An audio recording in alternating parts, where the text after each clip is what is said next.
A paz do Senhor Jesus a todos. Eu sou o pastor Renato Zanini e você está no canal do Universo Bíblico Teológico. O tema da mensagem de hoje é: a mulher deve usar véu? Vem comigo. Alguns grupos religiosos ensinam que a mulher deve cultuar a Deus coberta com um véu. Alguns ainda dizem que a mulher não pode sequer cortar um pouco do cabelo, porque entendem que o cabelo lhe foi dado como véu. Vamos então analisar alguns pontos sobre o tema em questão. Essa questão envolve a posição da mulher em relação ao homem e, consequentemente, como ela deve apresentar-se diante de Deus. E a conclusão é que o véu era um sinal de autoridade do marido sobre a esposa, como registrado em Gênesis 24, versículo 65, e também em 1 Coríntios, no capítulo 11, versículo 10. Era assim que acontecia entre os judeus no contexto cultural do Antigo Testamento, conforme registrado em Gênesis 24, versículo 65. Pois quando Rebeca recebeu Isaque como esposo, ao saber que era ele que se aproximava dela, cobriu-se com um véu, um sinal de que aceitava a autoridade do marido sobre ela.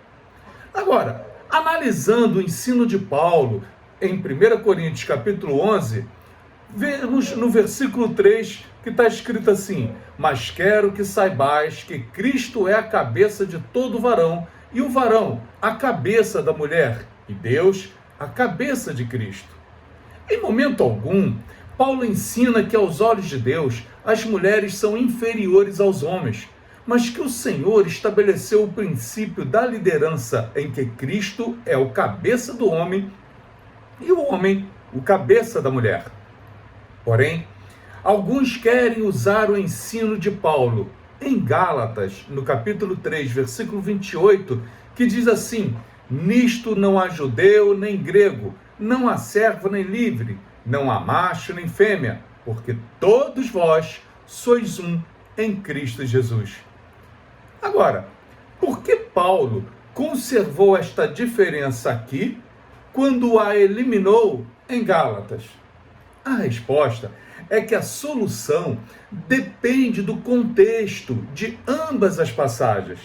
Em Gálatas, quando Paulo diz que não há diferença entre homem e mulher, ele está falando do reino espiritual de Cristo, onde as características externas não são levadas em conta, pois esse reino não tem nada a ver com o corpo físico e nada a ver com as relações físicas e recíprocas dos homens. Dessa forma, Cristo, o Salvador, também é o Senhor daqueles que o servem. O marido é igual à esposa, mas é também o governo da casa. Mesmo nesse relacionamento salvador, Cristo se subordinou a Deus e foi obediente em todas as coisas.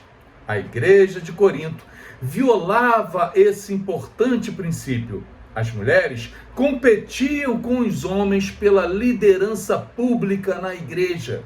Além disso, as mulheres não mantinham a posição adequada a elas na celebração da ceia do Senhor e vinham com a cabeça descoberta. Esse é o problema que Paulo discute nessa passagem. Vamos continuar analisando esse texto de 1 Coríntios, capítulo 11. Vamos ao versículo 5 e 6, que diz assim: mas toda mulher que ora e profetiza com a cabeça descoberta, desonra a sua própria cabeça, porque é como se tivesse rapada. Portanto, se a mulher não se cobre com véu, tosquia-se também. Mas se para a mulher é coisa indecente tosquiar-se ou rapar-se, que põe o véu. Vamos analisar. Se a mulher coríntia põe de lado o pano com que cobre a cabeça em público, ela nesse gesto renuncia à subordinação a seu marido, que Deus pretendeu que ela mostrasse. Assim, ela está se apropriando do governo que pertence a seu marido e também o desonrando. Cabe então a pergunta: ela teria de ter sua cabeça coberta quando ela nem orava e nem profetizava? A resposta é: na privacidade de sua casa? Não. Em público? Sim. Lembre-se de que Corinto era uma cidade imoral que tinha prostitutas cultuais, que eram as sacerdotisas dos templos pagãos. Um sinal da mulher pecadora era o cabelo curto. Essas mulheres com frequência andavam pela cidade sem o véu na cabeça. Os seus penteados e os seus modos deixavam claro a todos exatamente quem elas eram e o que ofereciam. Mesmo hoje, as mulheres não saem em público sem o véu na cabeça em alguns países orientais. Não usar o véu era um sinal de desrespeito ao marido e podia ser interpretado como um convite ao pecado. Na verdade, mesmo entre os judeus, a cabeça raspada era sinal de imoralidade. Por isso, Paulo adverte as mulheres da igreja contra não perderem seu testemunho ao orar em público com a cabeça descoberta.